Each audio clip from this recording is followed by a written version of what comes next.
ചില ആളുകളുണ്ട് സഭയിൽ സംസാരിക്കുന്നത് ജനങ്ങളുടെ പ്രശ്നം ഉന്നയിക്കാനല്ല, മറിച്ച് ക്യാമറ എവിടെ ഇരിക്കുന്നു എന്ന് നോക്കി കയ്യിലിരിപ്പ് കൊണ്ട് ആളുകളെ അനാവശ്യമായി ചൊറിഞ്ഞ് മാന്തി എങ്ങനെയെങ്കിലും 4 സെക്കൻഡ് റീൽസ് മെറ്റീരിയൽസ് ഒപ്പിക്കാൻ വേണ്ടി മാത്രം നടക്കുന്ന ചില ആളുകൾ.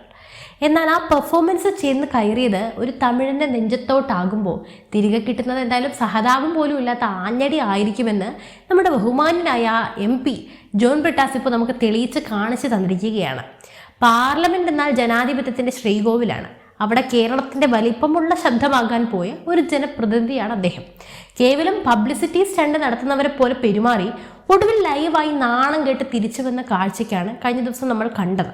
നമുക്കെന്തായാലും ആ നിർണായകമായ രംഗത്തിലേക്ക് നേരെ പോകാം. രാജ്യസഭയിൽ തമിഴ്നാട്ടിൽ നിന്നുള്ള AIADMK MPയും സഭയിലെ മുതിർന്ന നേതാവുമായ തമ്പിദുര വളരെ ഗൗരവകരമായൊരു വിഷയം സംസാരിക്കുകയാണ്. തമിഴ്നാട്ടിലെ വികസന കാര്യങ്ങളും മുൻ സർക്കാരുകളുടെ നയങ്ങളും വിവരിക്കുന്നതിനിടയിൽ അദ്ദേഹം സ്വാഭാവികമായ ഒരു പ്രയോഗം നടത്തി. ഞങ്ങളുടെ മുൻ മുഖ്യമന്ത്രി അമ്മ, തമിഴ്നാട് രാഷ്ട്രീയം കുറച്ചെങ്കിലും അറിയാവുന്ന ഏതൊരാൾക്കും അറിയാം അമ്മ എന്ന് അവിടെ തമ്പിദുരയോ AIADMKക്കാരായ നേതാക്കളോ ഒക്കെ പറയുകയാണെങ്കിൽ അത് അന്തരിച്ച മുൻ മുഖ്യമന്ത്രി ജയലളിതയെക്കുറിച്ചാണെന്ന് എല്ലാവർക്കും അറിയാം. നിങ്ങൾക്കും അറിയാം, എനിക്കും അറിയാം. തമിഴ്നാട്ടിലെ കോടിക്കണക്കിന് ജനങ്ങൾ ആദരിക്കുന്ന നേതാവാണ് ജയലളിത. അത് രാഷ്ട്രീയത്തിന്റെ പ്രാഥമിക അറിവുള്ള ആർക്കും മനസ്സിലാവുന്ന ലളിതമായ കാര്യം. പക്ഷേ നമ്മുടെ ജോൺ ബ്രിട്ടാസ് സാറിന് അത് പോരല്ലോ. സഭയിൽ തമ്പിദുര പ്രസംഗിക്കുമ്പോൾ തമ്പിദുരയിലേക്ക് മാത്രമായി ക്യാമറ ഫോക്കസ് പോവുകയാണ്. ബ്രിട്ടാസിന് ക്യാമറ തൻ്റെ മുഖത്തേക്ക് വരണം. പെട്ടെന്ന് പുറകിലിരുന്ന് ബ്രിട്ടാസ് ചോദ്യം തട്ടിവിടുകയാണ്, വിച്ച് അമ്മ, ഏതമ്മ എന്ന്. 1 2 3 4 വട്ടം മുന്നിൽ നിന്ന് ഗൗരവമായ ഒരു വലിയ വിഷയം രാജ്യസഭയിൽ സംസാരിക്കുന്ന ഒരു മുതിർന്ന ജനപ്രതിനിധിയെ പുറകിലിരുന്ന് ഈ രീതിയിൽ നിരന്തരം ശല്യപ്പെടുത്തുന്നത് ഇവിടുത്തെ പാർലമെന്ററി മര്യാദയാണ്, സംസ്കാരമാണ്. മുന്നിലിരിക്കുന്ന ആള് പ്രസംഗം തുടരാൻ ശ്രമിക്കുന്തോറും ബ്രിട്ടാസ് വിടുന്നില്ല. വിച്ച് അമ്മ. ഒടുവിൽ തമ്പിദുരയുടെ സഹനശക്തി അവിടെ തീർന്നു. മൈക്കിലൂടെ രാജ്യസഭയിലെ സകല അംഗങ്ങളും കേൾക്കെ, ഇന്ത്യ മുഴുവൻ കണ്ടുകൊണ്ടിരിക്കെ തമ്പിദുര ഒരൊറ്റ തിരിച്ചടി നൽകി. യുവർ അമ്മ, അതായത് നിന്റെ അമ്മ. കേട്ടത് കേരളത്തിന്റെ പ്രതിനിധിക്കാണ്. അതിനുശേഷമുള്ള ബ്രിട്ടാസിന്റെ ഭാവമാറ്റം ഒന്ന് കാണേണ്ടതായിരുന്നു. സാധാരണ രീതിയിൽ ഒരാൾ നമ്മളോട് അങ്ങനെ സഭയിൽ വെച്ച് പ്രതികരിച്ചാൽ സഭാധ്യക്ഷനോട് പരാതിപ്പെടണം, അല്ലെങ്കിൽ മാന്യമായി പ്രതിഷേധിക്കണം. ഇവിടെ നമ്മുടെ MP കൈ രണ്ടും കൂപ്പി വായ പൊത്തി ഒരു നാണം കെട്ട ചിരി ചിരിക്കുന്നു. അനാവശ്യമായി ഇടപെട്ട് ഇരുന്ന് വാങ്ങി നാണം കെട്ടതിന് ശേഷം അത് തമാശയാക്കി മാറ്റി രക്ഷപ്പെടാൻ നോക്കുന്ന ഒരു നിസ്സഹായനായ സ്റ്റേജ് ആർട്ടിസ്റ്റിനെയാണ് നമുക്കവിടെ കാണാൻ സാധിച്ചത്. ഇവിടെ നമ്മൾ ചിന്തിക്കേണ്ട ഏറ്റവും പ്രധാനപ്പെട്ട കാര്യം സഭയിലെ പെരുമാറ്റ ചട്ടങ്ങളെക്കുറിച്ചാണ്. പാർലമെന്റിന് കൃത്യമായൊരു ചട്ടക്കൂടുണ്ട്. ഒരംഗം സംസാരിക്കുമ്പോൾ മറ്റൊരു അംഗത്തിന് അതിൽ തടസ്സം ഉന്നയിക്കണമെങ്കിൽ അതിന് കൃത്യമായ വഴികളുണ്ട്. പോയിന്റ് ഓഫ് ഓർഡർ എന്ന് പറയും. ചെയറിന്റെ അനുവാദത്തോടെ എഴുന്നേറ്റ് നിന്ന് സംസാരിക്കാം. അല്ലാതെ ക്ലാസ് മുറിയിൽ പുറകിലിരുന്ന് ബെഞ്ചിൽ തട്ടി കുട്ടികൾ കളിയാക്കുന്ന സ്വഭാവമല്ല രാജ്യസഭയിൽ ഒരു MP കാണിക്കേണ്ടത്. സ്വന്തം സാന്നിധ്യം അറിയിക്കാൻ മറ്റുള്ളവരെ അനാവശ്യമായി പ്രകോപിപ്പിക്കുക എന്നത് ജോൺ ബ്രിട്ടാസിന്റെ ഒരു സ്ഥിരം ശൈലിയായി മാറിക്കഴിഞ്ഞിരിക്കുന്നു. ഒരു സംസ്കാരമില്ലാത്ത നീക്കം.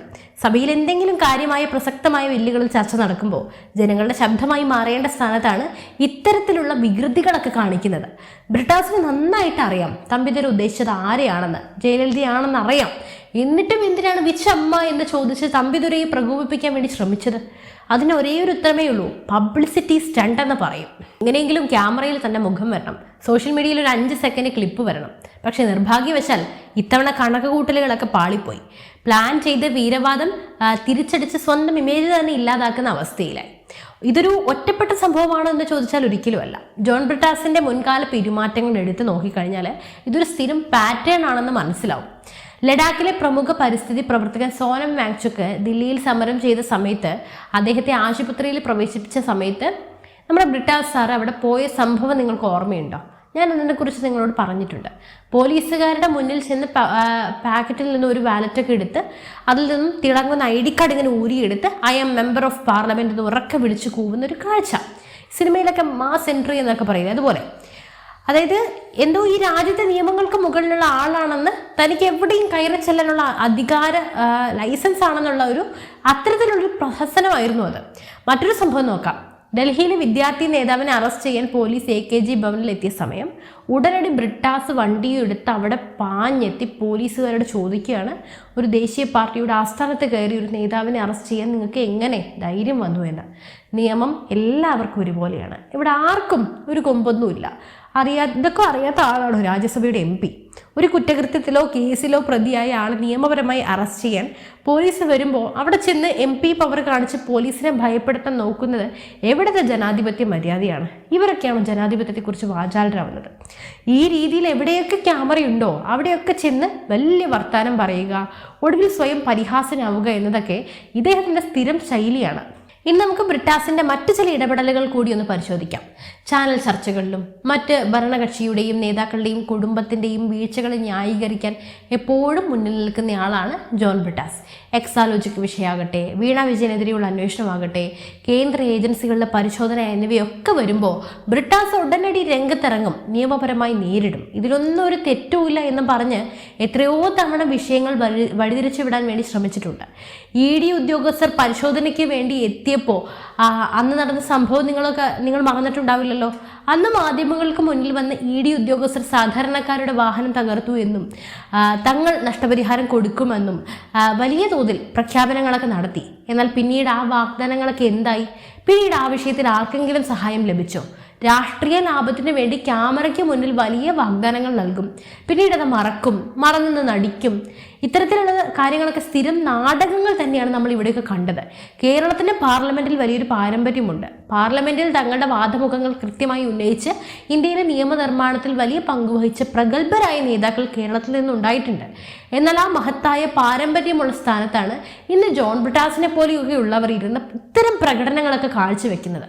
ഗൗരവമുള്ള വിഷയങ്ങളിൽ പങ്കെടുത്ത് കേരളത്തിൻ്റെ വികസന ആവശ്യങ്ങൾക്ക് വേണ്ടി വാദിക്കുന്നതിന് പകരം തൊട്ടടുത്ത സീറ്റിലിരുന്ന് മറ്റ് സംസ്ഥാന MP-മാരെ ശല്യം ചെയ്യുന്ന ഒരുമാതിരി അനാവശ്യ ചോദ്യങ്ങളൊക്കെ ചോദിച്ച് അലമ്പുണ്ടാക്കുന്ന ഒരു MP. ഉടനെ അവരുടെ പക്കൽ നിന്ന് കടുപ്പമേറിയ മറുപടികൾ വാങ്ങിക്കൂട്ടുക, സ്വന്തം ഇമേജ് കൂട്ടാനും സോഷ്യൽ മീഡിയയിൽ താൽക്കാലികമായി നിറഞ്ഞു നിൽക്കാനും വേണ്ടി ഒരു ജനപ്രതിനിധി ഇത്തരത്തിൽ പെരുമാറുന്നത് വലിയ കഷ്ടം തന്നെയാണ്. എന്തായാലും ഒരു കാര്യം വ്യക്തമാണ്, സഭയിൽ അനാവശ്യമായി ഇടപെട്ട് ഇരുന്ന് വാങ്ങി ഈ മറുപടിക്ക് ശേഷം അദ്ദേഹം കാഴ്ചവെച്ച ആ സങ്കടകരമായ ചിരിയിൽ തന്നെയുണ്ട് ആ പെരുമാറ്റത്തിലെ അപക്വത. അതുകൊണ്ട് ബഹുമാന്യനായ ജോൺ ബ്രിട്ടാസ് MP-യോട് ഒരൊറ്റ കാര്യം മാത്രം പറഞ്ഞ് ഞാൻ അവസാനിപ്പിക്കുകയാണ്. നിങ്ങളുടെ ഈ അനാവശ്യമായ ഇടപെടലുകളും പാർലമെൻറ്റിലെ ക്യാമറ നാടകങ്ങളും ദയവ് ചെയ്തൊന്ന് കുറയ്ക്കൂ. നിങ്ങൾ ജനങ്ങളുടെ പ്രശ്നങ്ങൾ സഭയിൽ ഉന്നയിക്കേണ്ട പ്രതിനിധിയാണ്, അല്ലാതെ സോഷ്യൽ മീഡിയ റീൽസിന് വേണ്ടി കണ്ടന്റ് ഉണ്ടാക്കുന്ന ആളല്ല. സ്വന്തം പദവിയുടെ മഹത്വം മനസ്സിലാക്കി പെരുമാറുക.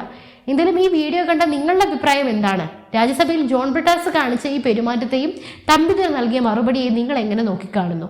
നിങ്ങളുടെ അഭിപ്രായങ്ങൾ താഴെ കമൻറ്റ് ബോക്സിൽ രേഖപ്പെടുത്തുക. മറ്റൊരു വിഷയമായി വീണ്ടും എത്തും വരെ നന്ദി.